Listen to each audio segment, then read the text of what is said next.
Hello and welcome back to the True Crime Guys podcast. I'm Lauren. And I'm Michael. All right, we're back. We have a lesser known case. I'm pretty certain you haven't heard of this one, unless you saw the special that we saw, the Dateline special on this one. But right. I'm surprised this is not more known. This case is insane. You got another narcissistic killer here who oh man, this guy made top things. The charts of all narcissists that we've ever covered. He's up there. He has to. It's hard to say that. That's kind of crazy, but you know, because we've had the likes of Ted Bundy and creatures Rodney like that on here. Alcala. But man, this guy's ego when you hear him talk and stuff, it's just mind blowing. And he was a Las Vegas local. This is a Vegas case for you people. Was he from Vegas originally? Yeah, he was born and raised in Vegas. Okay. I told my mom about this. She's like, "How did I not know about this?" Seriously. And what's wild is the dude is in prison, a prison that I drive by all the time. Let's just put it that way. He's just right there. It's weird, right? I drive by now and I'm like, oh, he's right over there. It's funny. When Lauren first told me that we were doing this case and that he was there, I was like, oh, you should go try to interview him. But now that I've studied him, I'm like, I wouldn't want to be in the same fucking building as this piece of shit. No. There's I don't no want to way be on his radar. Dude, there's no way you could really talk to him. No. That's the problem. I mean, even these trained reporters from NBC and stuff in Dateline, when they try to get through to him and get him to confess anything or to just move forward in the conversation, if it's not going the way he wants to go, it ain't going to happen. Like Look at how many attorneys he went through. He drove each attorney nuts because everything they did was wrong. He basically just wanted to do it himself. Yeah. Represent him. You know, he had this whole game plan, and he's like, "You're just here to be my mouthpiece." Basically, it'd be like a player on a team just telling the coach, "This is what we're running," and they're like, "No, this is my job. I went to school for this. I know what the fuck I'm doing." Yeah, kind of like Tom Brady did with Bill Belichick, apparently. Yeah, no, guess what? He just kept firing. Oh yeah, I know, right? It doesn't look great so far. The experiment of Brady without Belichick. Belichick's kind of. Yeah. I think that's why he went all out this offseason. But let's not go down that road. Right. We'll see what happens this year. Yeah. Yeah. Let's give Belichick another year to figure things out. There we go. Brady. There we go. But damn, you know that he had to have been pounding the table, and he's like, "Motherfucker went to a new team and won a Super Bowl the first season. You've got to.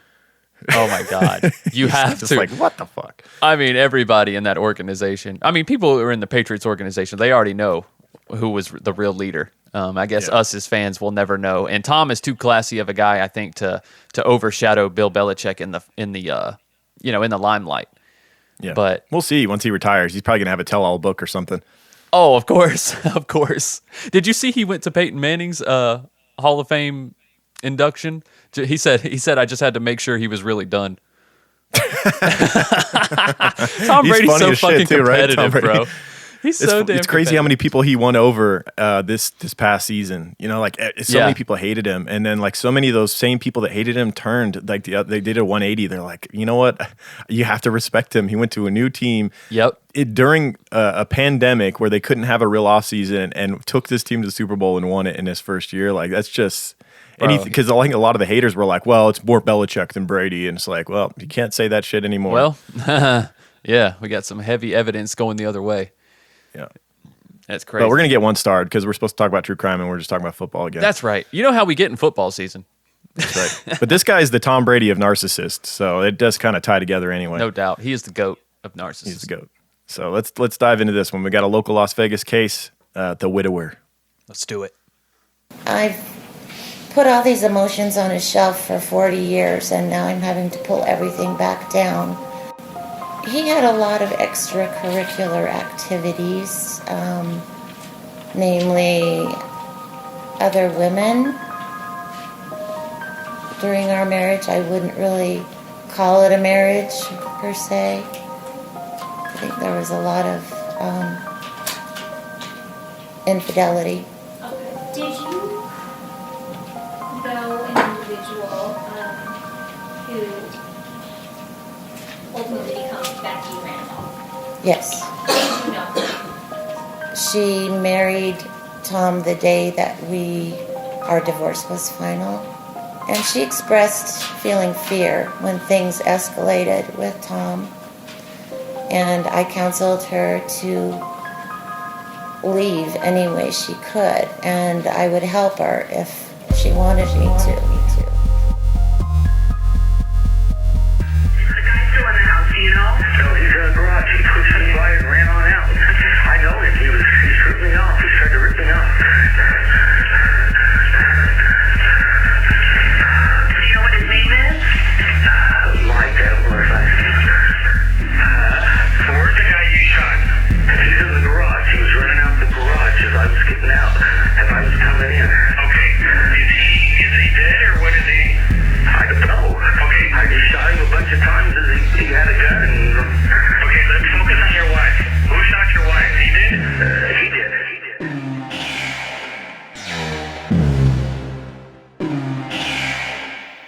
for our case this week, we're going to do it a little differently. We're not going to give too much away. We're going to go down this journey together, how the Las Vegas police discovered what they had, which was Yes.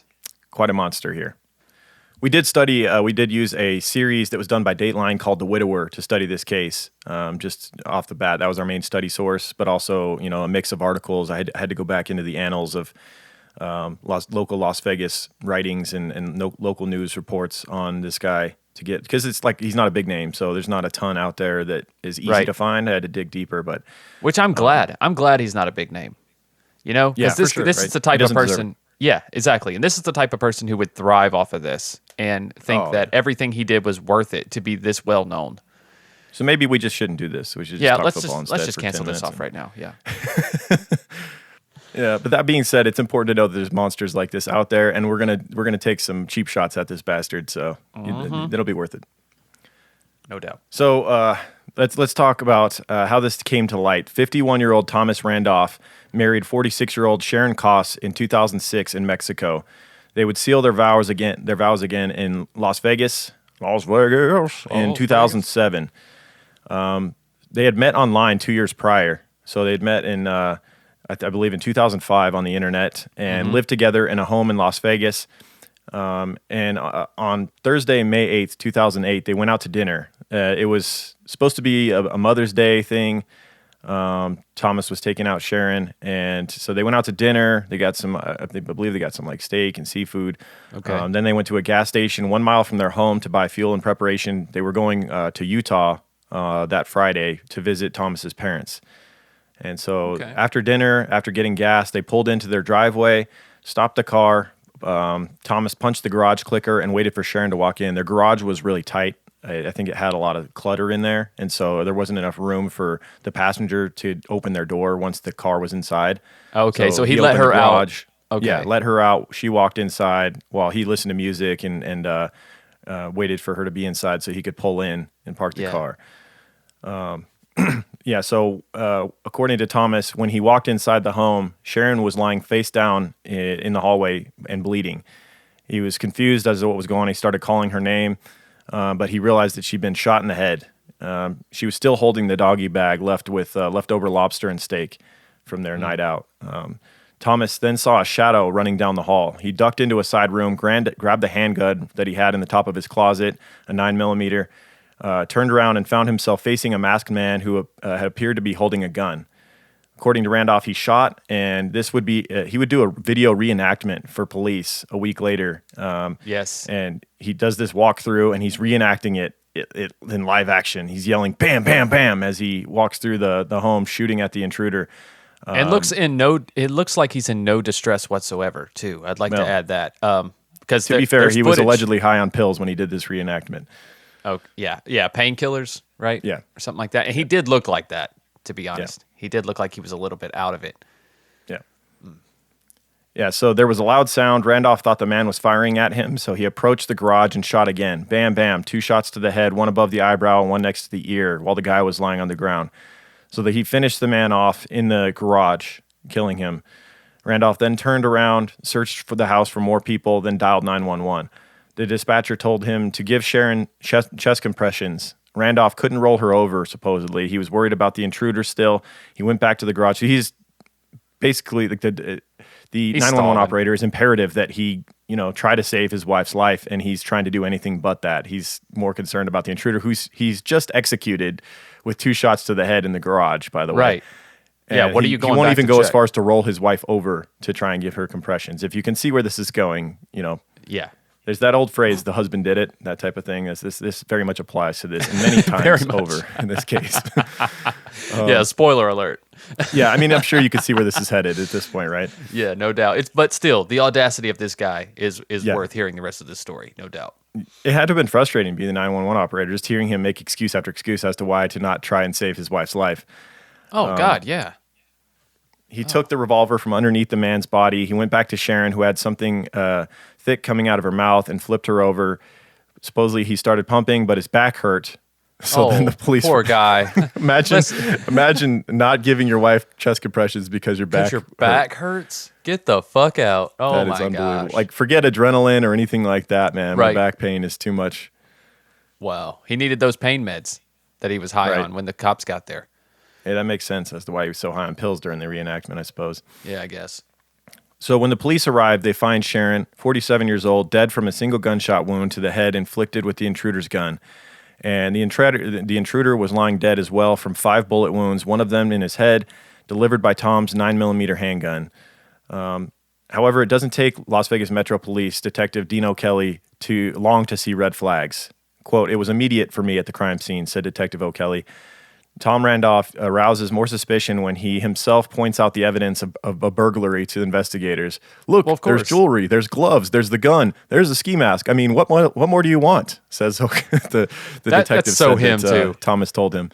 Always feeling like he knows better. Always feeling like he already knows the situation and what's Look best how for the well situation. look how well I staged this whole thing for you guys. It's a right. closed case, What else do you want? I've already put all the pieces here. This is how crime works. right?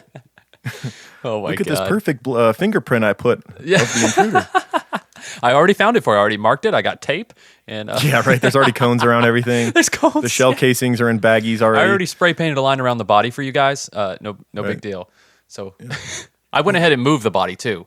Cremated him. Went ahead and took him to the morgue. Everything's already been taken care of. So you guys could just Coincidentally, write he the did that report. for one of his prior wives, actually, the whole cremating quickly routine Yes, he did. We before will the get to real that. investigation could be done. I don't even know how that's possible, but yeah, we'll talk I know, about right? that. So one of O'Kelly, Detective O'Kelly's first question was why it took him so long to dial 911. More than 10 minutes after a neighbor had already reported hearing shots fired. So one of the first things they do when they arrive on the scene is, you have the main detective working the scene, but then you also have other detectives walking around talking to, trying to find witnesses while it's still fresh. Right. One of the neighbors had said, that they had heard the gunshots 10 minutes before Thomas had called police. So the detective was really curious as to why it took him so long. Thomas had an excuse, as always. He says, Oh, yeah. I dialed 911 and the phone didn't work. I remember saying, fuck, what a time for Vonage to go out, which is the phone Vonage. company. Yeah, I remember Vonage. Yeah, this is 2008. So Yeah. I'm sure they're still around, or they've been bought up by another communication probably, company. or something. probably a bigger company bought him. Yeah. Tom then tells detectives that he found Sharon's cell phone on a table. Right here, I tried dialing 911 again, and it was busy. So he's got multiple excuses for why it took him so long to call. He says he kept redialing, and that's when whoever said 911. Suspicious, Detective O'Kelly also discovers evidence at the crime scene that tells a very different story than the one Tom reenacts on video. Tom had claimed that he had encountered the intruder inside the house and was firing at him as he fled down the hallway toward the door to the garage. The detective said that just doesn't add up. There was no blood in the hallway, nor were there any bullets or casings as would be expected in the hallway from Thomas's gun. We're not missing shell cases. We're not missing any bullets, but they were all in the garage, said O'Kelly, which is where O'Kelly believes Tom really first encountered the intruder, and it doesn't appear Tom killed him in self-defense like he claims. That Right. final shot was the coup de grace, a shot to the head to execute him, said Detective O'Kelly. The plot further thickens with a shocking admission on Tom's 911 call. Quote, I know him. He's ripped me off. He's tried to rip me off. So he did himself in right there where he admits to knowing this intruder. You know what's funny about this statement? It's very simple, but it just goes to shed a little more light on his narcissism, is the fact that he's like, I know him. He's ripped me off. No, wait. He's tried to rip me off. No one can rip me off. You know what I mean? It's just so funny that it's like, well, did he or did he try to? Right. Because either, it's just so funny. It's just such good insight into his psychological state. You know what I mean? Right. It's like he tried to rip me off, but I'm in Yeah, control he's of this. And bullshitting now as I he killed goes him. with the 911 operator that he knows is being recorded. And, Oh, yeah. there's a lot on the line here. He just potentially killed 2 people. This is the type of guy that could easily pass a lie detector test, wouldn't you But think? he's that- already been he here hit- and done this. He's already killed someone and gotten away with it in the past, which we'll learn. So I think that plays into this level of narcissism, just thinking that you can't, You're you're untouchable. untouchable. We've Yep. seen it before, where people continually get off for shit that should have put them away forever. And they Mm-hmm. get this just arrogance about them where they feel like, well, apparently I'm never going to have to pay for the things I do. Right. And a narcissist even further believes that. Yeah. Yeah, they almost like look at themselves as like a godly figure. Mm-hmm. So investigators learned that Tom had befriended Miller several months earlier, Miller being the intruder who was dead in the garage. Right. Quote, he takes him under his wing and starts having him around the house constantly, said Clark County Chief Deputy District Attorney Jacqueline Bluth They're constantly shooting guns. They're constantly out doing target practice. And investigators say Tom's wife and others had grown suspicious of what else the pair might have been getting into. Quote, they're constantly having conversations over the telephone, meetings in secret rooms where no one can hear what's going on. Everybody thought the relationship was odd, including investigators. Quote, in like a 6 or 8 week period, we have over 303 phone calls between the two of them, said Bluth. So they've clearly up to something. He's on the phone with him. How slick does he think he is? He's just in the other room with this guy who ends up killing his wife, and he ends up killing in the garage. He just thinks people aren't smart. That's it. He just thinks everyone else is an idiot. Like, I don't know how else to describe it, because there's That's no all other, it is. Yeah, he's just ignorant to the fact that other people are intelligent and watching him. He just thinks he has his eyes on the whole situation, and he knows everything that's going on all the time. Yeah, so almost immediately, police suspect Tom had hired Miller to murder Sharon and make it look like a burglary, and then killed his hitman to silence him, which is actually a pretty clever plot there. You know, get rid of the guy you hired, make absolutely. it look like a home break-in. Yeah.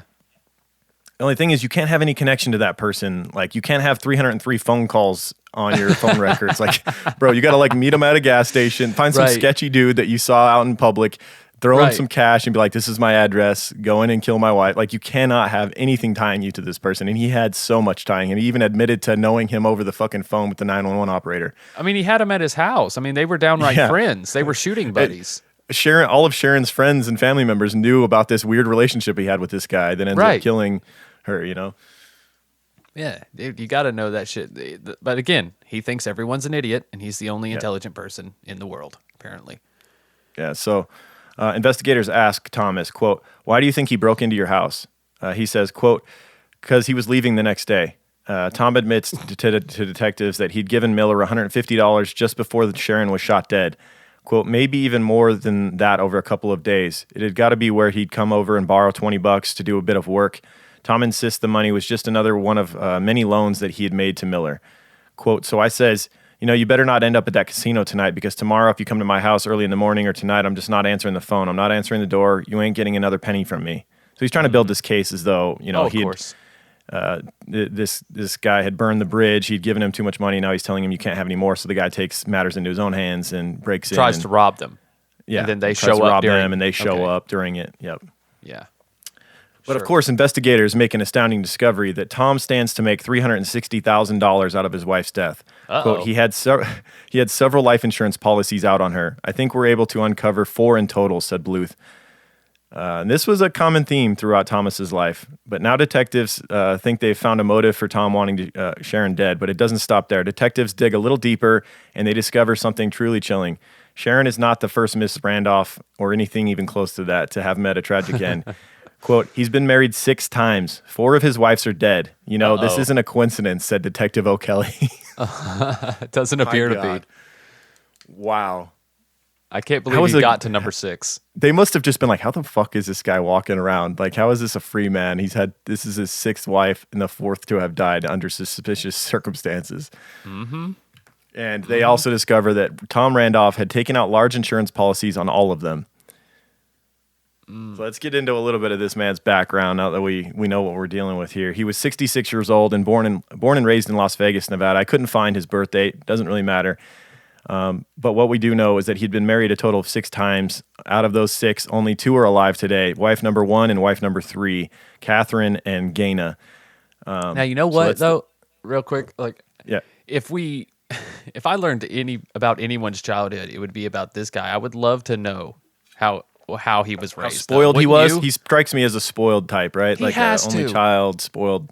Well, now you heard his mother on the stand, right? You saw that footage of his mother on the stand a little bit. Yep. She wasn't on there long, but I seen a lot of narcissistic tendencies in her, didn't you? Yeah. Where she was like, "Oh, look at me! I'm the mother coming here to support my son. How much I love my son. That's why I'm make it here." about you, bitch. Yeah, it's like, wait a second. We don't care why you're here. We just want to hear about Thomas. Like, right. What the fuck?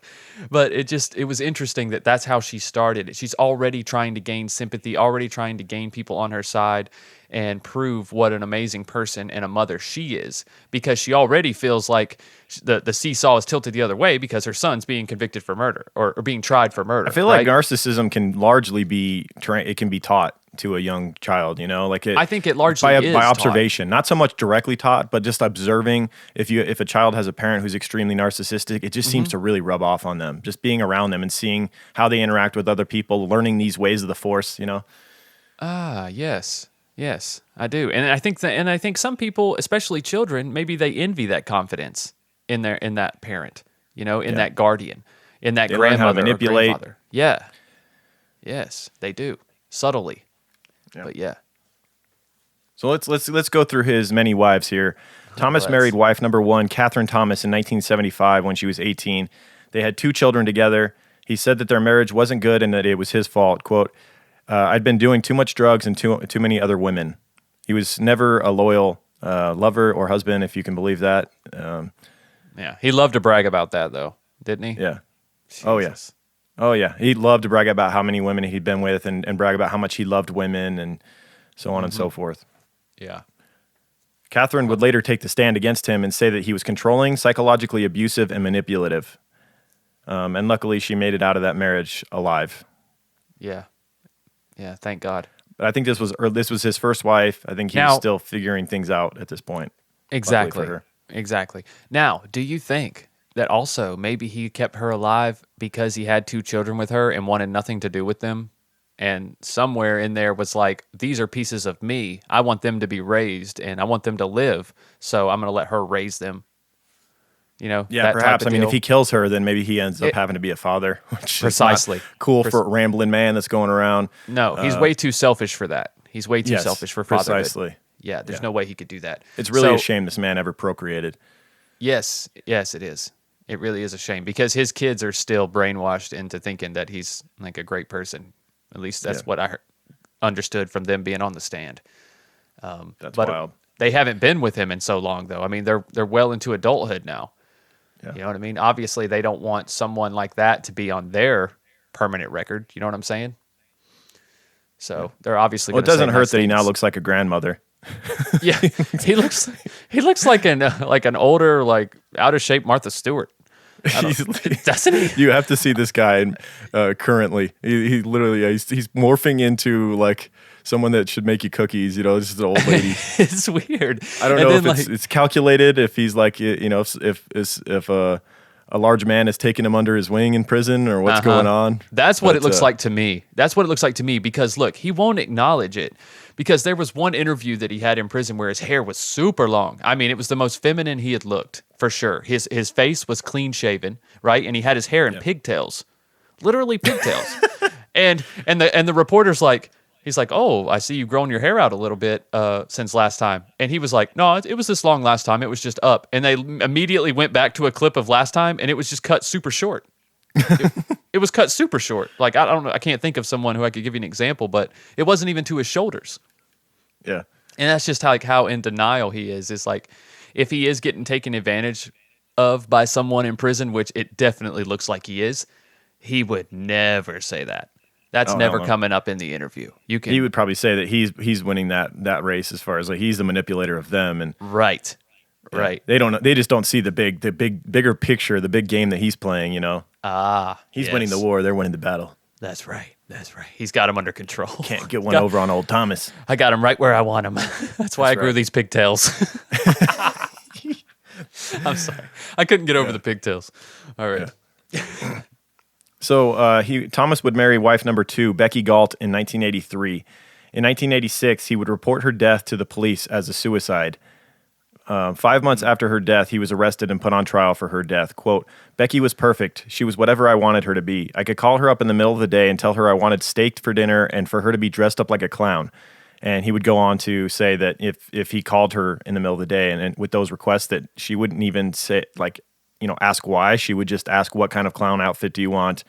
How do you want your steak cooked? That type of thing. Basically, he wanted essentially like a slave at the house, and he was Right. bragging about this. But then he would go on to say she didn't deserve me cheating on her, which he loved to brag about, how he cheated on everybody. Yes, he did. He said that because of his treatment of her, that she would become suicidal because he was cheating on her with other women. She was extremely jealous and whatnot, and she would constantly call him and threaten to kill herself. And at a certain point, he said he grew sick of and told her to go ahead and do it. He would egg her on to kill herself. He would tell her, quote, "There's some rope in the basement. Why don't you just hang yourself?" Jesus. And supposedly she would go on to actually go through with killing herself by means of using a handgun to shoot herself in the head. Supposedly he shows up and Becky has shot herself in bed and laying under the covers, perfectly covered up with one bullet to the head. Quote, Thomas had 4 life insurance policies on her that they were able to find, totaling over $500,000. Wow. Wow. And so he would get away with this for a little while. It was initially ruled a suicide, but almost 2 years later, another prospective hitman, Eric Tarantino, came forward alleging that Tom had approached him to kill his second wife, Becky, telling cops that he even discussed ways it could be done. Quote, car accident, putting a cloth of cyanide over her face and having her pass out, slamming her head against a full bathtub, making it look like she slipped and fell and drowned. I mean, you name it, he said to detectives. He would be then after this, prospective hitman who had turned him down and fled because he was kind of scared of this guy at that point. Right. This Tarantino would come forward. Thomas would then be taken into custody and charged with Becky's murder. They now had enough circumstantial evidence to take him to trial. While he was awaiting trial, a jailhouse sting bust him trying to put a hit on Eric Tarantino, the man he had tried to hire to kill his second wife. Prosecutors say it was in a vain attempt to prevent Tarantino from testifying. Tarantino would nonetheless testify and told the judge everything. The coroner testified that Becky died from a self-inflicted gunshot wound and had ruled the cause of death a suicide, unfortunately. And the jury also wasn't allowed to hear about the foiled hit on Tarantino. And they would end up acquitting him, and he would collect his $500,000 life. So he went to trial and was acquitted. And see, large that's in what part because they weren't able to show what kind of guy he was, and that he had hired this guy to try and Yes. kill his wife and whatnot. That's his main gag, man, is getting evidence expunged or like not usable in court. That was his deal. Holding he was as good as we've ever seen when it comes to working the justice system. The justice system, yes. Yes. Like postponing trials, just making it a nightmare on everyone in the justice system. Oh, yeah. Like trying to get evidence not allowed in court for the jury to see. Firing and rehiring different attorneys just to drag out the process. He hired and fired 3 sets. It totaled like 10 attorneys. Yeah, I remember that one was in his time- last trial Yeah. with the murder of his wife and the hitman that he'd hired. But yeah, That's insane. Detective O'Kelly said, recalling on this first trial that he underwent, quote, they were going after the death penalty or nothing, and the jury said, we don't have enough to go with death. So that was definitely their biggest mistake. The prosecution went after the death penalty They on should that one. not have done that. They should have done death or life, right? They shouldn't have. They shouldn't have took life off the table. But that was probably a play on the defense's part. That was probably smart. I mean, well, obviously it was smart, but Yeah. I'm guessing that was the defense's idea, because most people probably thought, the prosecution probably thought they had him dead in the water with all this Eric Tarantino stuff, having sure. him as a witness, and then he tried to kill Tarantino. Like, they thought he had him dead in the water. I don't know so I don't know how they made it to where that wasn't allowed in the trial. Like that seems like that baffles me, bro. yeah. Yeah, that But really they baffles would me. ultimately bring him up on charges for trying to hire this man, Eric Tarantino, and he would plead guilty to a lesser charge of tampering with a witness. Quote, and he goes to prison for a short period of time, said Bluth, but that was that. And on he would go to his next wife. He would marry wife number 3, Leona Stapleton, in 1994. She was one of the wives that is no longer with us, but it doesn't sound like he had anything to do with her death unless he was slowly poisoning her or something. She would die of cancer 10 years after divorcing Thomas. So sounds like she got away from him quickly enough to where he didn't have time to kill her. He probably exposed her to some kind of radiation a little at a time, and it just didn't take until 10 years later. I wouldn't put it past him. I wouldn't put it past him at all. Put like a microwave underneath her side of the bed or some shit. Just let it run. I heard that's a wives' tale, Michael, with the microwave thing. I know. I'm just trying to make. But that's kind of a funny Yeah. image you're painting there. Yeah, I know, right? My mom. Put a microwave under her pillow. True story though. Like my mom used Just to like cooking my chicken mom would not nuggets let every me night. stand. My mom would not let me stand in front of the microwave as a kid. She wouldn't. Oh no, I know that whole thing was rampant in the 90s, dude. Everybody thought if you stood too close to the microwave, you were going to die. Now, to be You're gonna get a fair, brain tumor or something. those big old fucking industrial microwaves of the 90s may have Probably. been killing us, bro. Those things were insane. Yeah, that's true. Like the 90s microwaves probably were definitely Yeah. like your house was just glowing when that thing was on. Yeah, you That's you just put something in there for like 5 seconds. The it's lights would already all go popping. dim when it was on. It's using so much power. Seriously, man, those things were no joke. If like 3 people on your block used the microwave at the same time, the power would go out. in the whole Power go city. out. Y'all got power? No, I'm trying to heat up this hot pocket. Yeah, right. I told you have to alternate. You got to let me know when you're using yours. Gotta let me know. We can't. We got to take our scheduled lunch times, Randy. Right. Damn. Yeah. So Thomas, his third wife, Leona, would die of cancer, as we mentioned, 10 years after divorcing him. But meanwhile, a year after he had married Leona, she had left him quite quickly, apparently, because a year later in 1995, he married his fourth wife, Gaina Allman. Allman would survive their relationship and testify against Thomas in her first trial. However, she did have a story of where she believed he had tried to kill her. She claimed on the stand that there was a moment in their marriage where Randolph was sitting at the kitchen table cleaning his gun. She was standing, I believe, by the bar near the kitchen, and coincidentally, the gun went off while he was cleaning it and nearly hit her. Bro, I she would believed that's a great idea for him. Like that's Right. something he would definitely try to do. He would definitely try that. Mm-hmm. Oh my God. No doubt. You know, my dad's cousin was killed like that. He was cleaning guns with his father, which, you know, was my dad's uncle. Gun went off, shot him right there in the bottom of the chin. It Right in happens, the- dude. Right in the It freaking happens. kitchen. There's I believe there's a hole in the roof of a family home where someone was cleaning the gun in the house and it went off and went through the second story. That's terrifying. My grandfather, I believe, was cleaning his shotgun in the entryway to his home and it went off. Oh my God. Yeah, it happens. A shotgun? Definitely be How do you careful. leave Even a though you shotgun? think there's nothing in the chamber, be extremely careful whenever handling a weapon, period. Seriously, like he was being. Never, that's extremely why the barrel, careless the with rule, you know, the shotgun general shot. rules with gun safety are never point the barrel at anything, in anything living, and trigger control as well. Never have your finger on the trigger until you are No. absolutely ready to fire. Yes, God. And it seems so simple. It seems so basic, but when you're not around guns and you're not used to that type of thing, it's not second nature. It's not. Right. It's something that really has to be trained. Like you have to be. That has to be in the forefront of your mind all the time when you're around guns. Actually, I just remembered another time where I was actually present. We were having we had like a little party at my grandma's house one time. Me and we were all in our like early 20s. Me and my cousin and a couple of friends. And Yeah. my cousin, we'd been drinking, and he never bring out a gun when people are drinking. First of all, No. but he brings out his deer rifle to show it to us while we were all sitting around drinking. And we're like, "Oh, that's cool, that's cool." And he swears there's nothing in the chamber. He goes to lean it against the wall, and the thing goes off right through the house, right next to my buddy's head, who was a war veteran and who was already kind of had like, he was shaky. He'd seen combat and stuff. And Oh my God. it fucking freaked him out. I bet. But you know how loud a deer rifle going off inside of a small living room is? Like, Oh you my could actually God. see the cloud of gunpowder.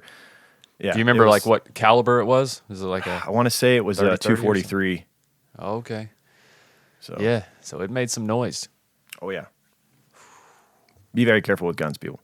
Hell yeah.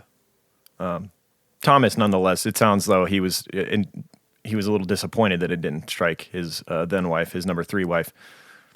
Or no, I his bet. 4th wife. My bad. It's hard to even keep track at this I point. know, right? What number are we on? Yeah, number Yeah. So 4. now we're moving on to number 5. Thomas married his 5th wife, Frances Randolph, in 1997. Frances had successful heart surgery and was recovering at the hospital when Thomas went in to visit her alone in the room following her successful heart surgery. I think you know where this is going. Yes. A I short do. time later, he would come out of her room and told her daughter that Frances had just died. Thomas immediately had Frances cremated and sent her ashes to her relatives in empty pill bottles. This just blows me away. I can't believe this is not like a whole chapter in this story, Lauren. You know what I'm saying? How is this not?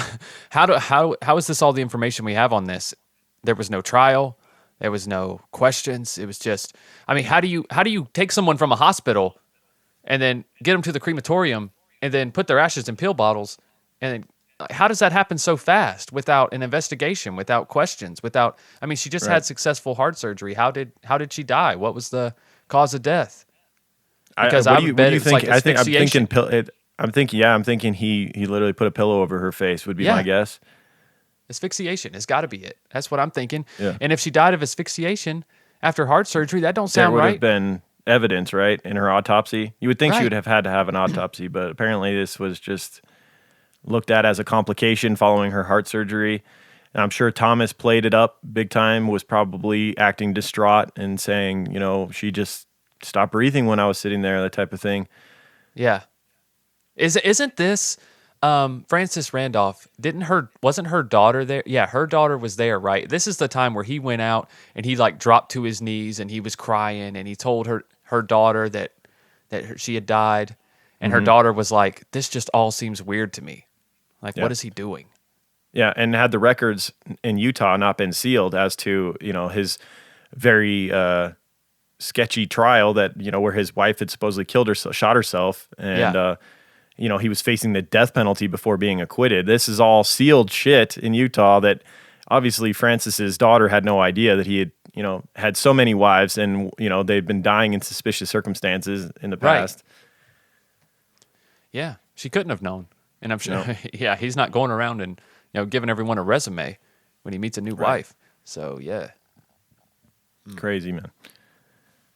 And this would lead us to Thomas's number 6 wife, Sharon Koss, who we covered in the beginning. In 2007, he married his 6th and final wife, and we know how that one ended.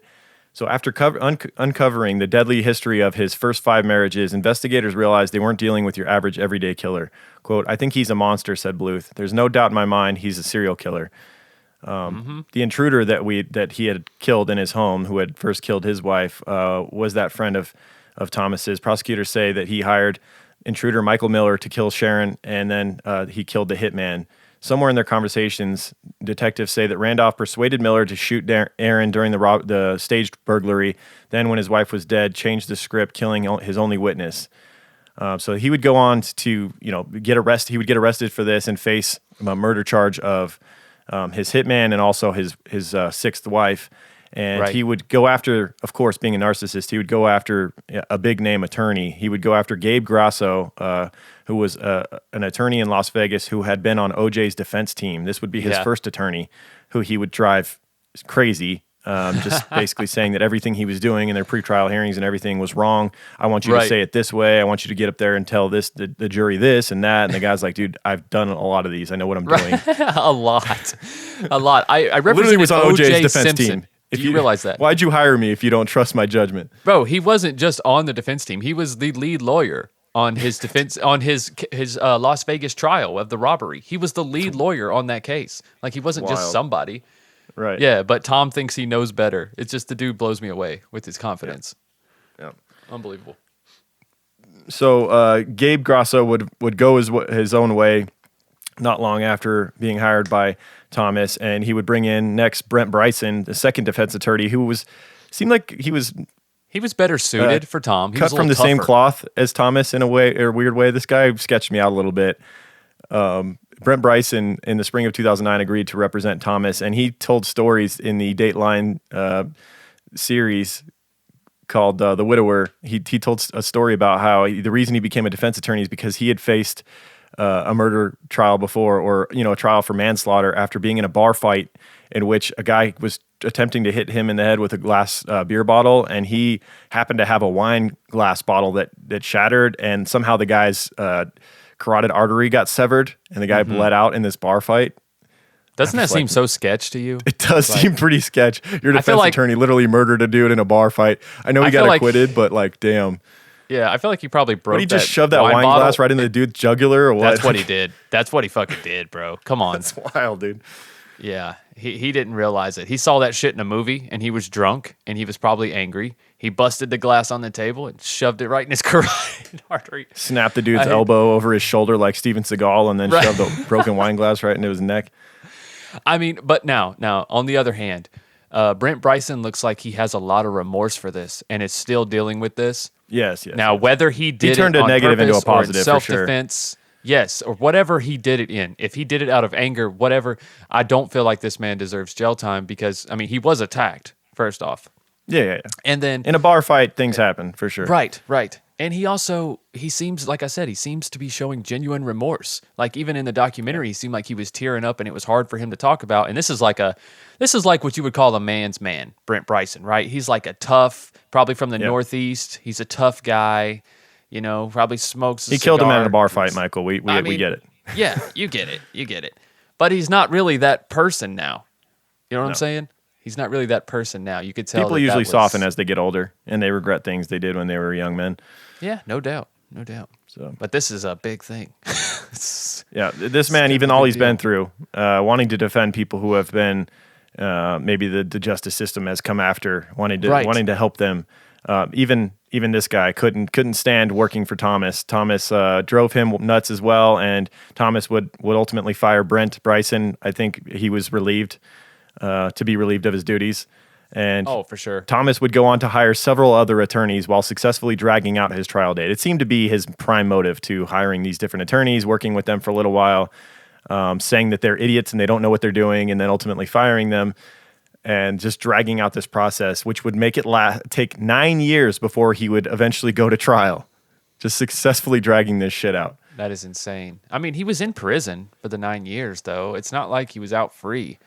Right, of course. I think he knew he wasn't going to get away with it. So I think he was just stalling until he found just the right person or everything fit to where he thought he was going to get off.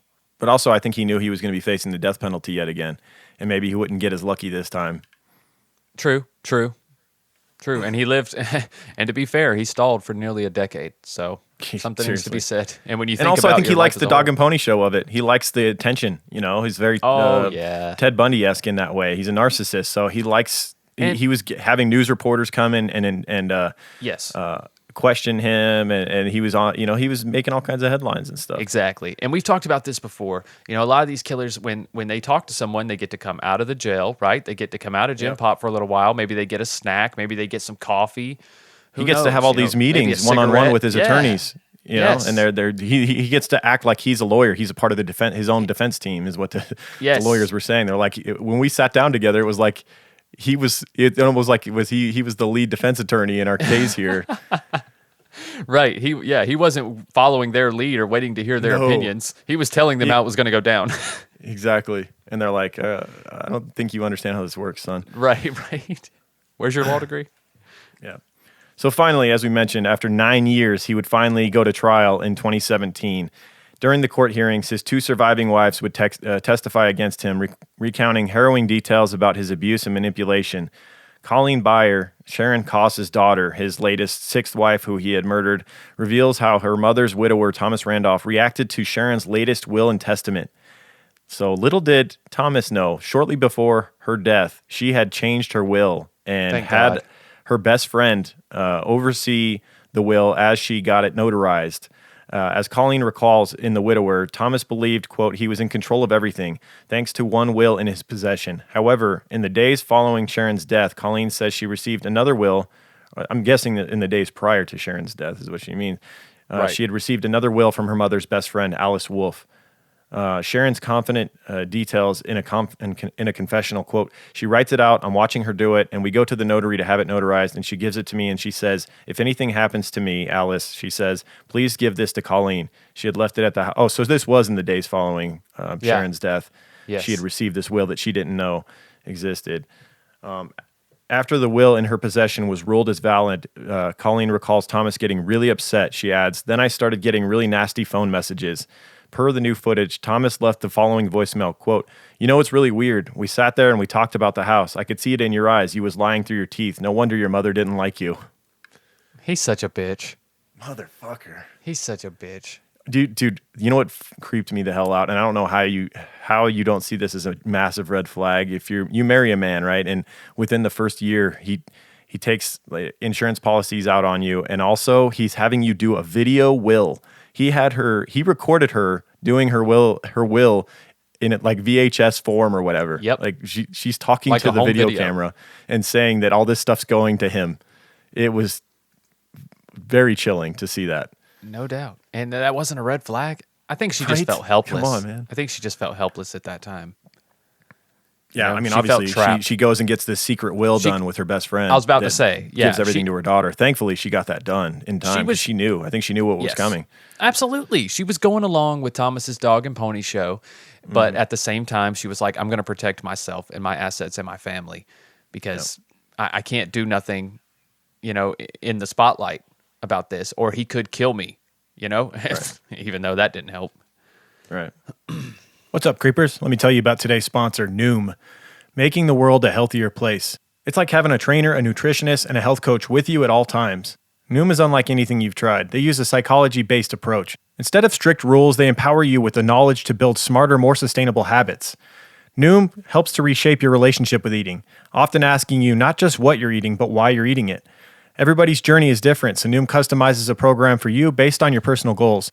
I've been using the app for a few weeks now, and I noticed a big change in my behavior. Every day, just checking in with my Noom professional and having my goals set that I look at that's a big part of life, just having goals set and written down that you look at. And, you track your weight on there, you track your diet, you think about why you're doing the things you're doing, and it starts to change your behaviors. It's nourishing instead of restrictive. One beautiful thing about Noom is that no food is totally off limits.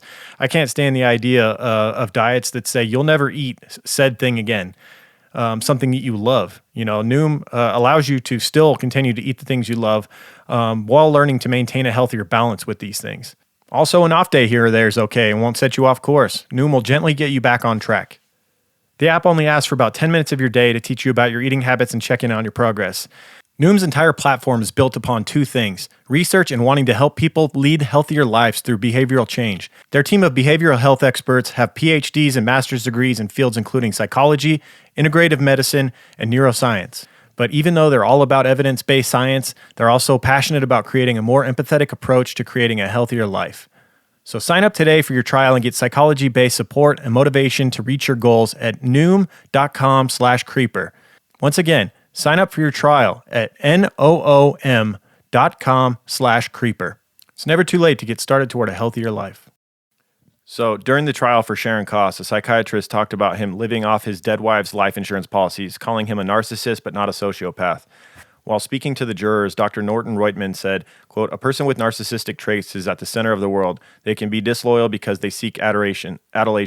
And in marriages, sometimes when he doesn't get what he wants from that person, he goes and gets it from somebody else." He further added that he, quote, "wouldn't doubt Thomas being unfaithful." And with all this, the jury found Thomas guilty of the charges and sentenced him to death. So, as I mentioned, maybe he was postponing this thing for so long because he knew he wouldn't be as lucky as he was all those years ago in Utah. And they told him that while he was wearing a Tony Romo jersey. Oh, yeah. Don't forget about that. Leave that part out. To bring it back around to football. Dallas Cowboys, baby. Dallas Cowboys to make America's people hate team. him even more. Probably right? the most loved and the most hated. What a way to be team in hated America. more. Just be a Cowboys fan on top of a guy that Right. married 6 wives and murdered 4 of them, or 3 of them, allegedly. Right? If it couldn't get any worse. Nothing against Tony Romo. It's just who the I love fuck Tony would wear Romo. I this think he's shit? one of the best color commentators that working in football right now. I mean, he's Oh, he's no the man. doubt. I learned more about football on Tony Romo games. That's Yeah. what I love about it. Yeah. And all those Cowboys fans out there, we don't hate you, man. It's so easy to shit on that team because No, it's just- it's America's team, quote unquote, and like they're always so mediocre. Yeah, so It's many just like, people. the So many people. amount hate of him coverage for no they reason. get for such a mediocre team, it's just it starts to annoy everyone. They're on every Sunday night game. They're fucking playing in Dallas Cowboys Stadium. It's just like enough. It's Until money, they have a man. good team, let's just chill out a little bit. They This is look all their right this year, year. right? They look all right. I got to give them that. Yeah. They got a lot of talent. I was about to say they got some experience too. A lot of their good talent has kind of settled down a little bit, and I think they're still in their prime with Dak and Zeke. Like It's also old ass creepy Jerry Jones is just absolute thirst to want to win another Super Bowl. Like he would yeah. do anything. Like he would like sacrifice young babies to win another Super Bowl. I guarantee you. the babies he's doping the Allegedly. blood off of. Don't sue me, bro. Yeah, exactly. Allegedly. In my opinion. Right. My humble, uninformed opinion. Right. So if you want to, if you can't tell this guy was a piece of shit to begin with, it's worth noting that there were no family members or friends of Randolph at the death sentence decision as it was read out in court. So there was Shocker. no one supporting him in the court. Chief Deputy District Attorney Jacqueline Bluth would say, quote, "If we would have not convicted him, he would be on wife number 7 or 8 by now." Yep. No shit. Yep. No doubt. That's what he lived to do. Yeah. Thomas maintained his innocence and appealed his conviction, and amazingly, get ready to get pissed off, the Nevada already Supreme pissed. Court overturned his conviction in December 2020. God The damn it. They did kind of fuck up, man. Like, so what happened was the suicide, quote unquote, that he had gone to trial for so many years ago with his, what was his second wife? I can't even keep track. Yes. That he had gotten acquitted on because they went after the death penalty. That those records had been sealed when he got acquitted for that. And there was early on in this trial for Sharon's murder. Yeah. There was a whole kind of battle going back and forth with the judge, and like the judge had to decide whether the death of his second wife would be permitted in court or not. Yes. The judge decided in favor of allowing that case to be shown to jurors, where the suspicious death of his wife in Utah, and Right. that That's what ultimately surprised me, that it got was unconstitutional overturned. apparently because the records were sealed. But that wasn't told to the judge upon the initial decision. Like, how would a judge not know that? I think seems it was silly to me. an objective decision by the judge, and the judge probably knew she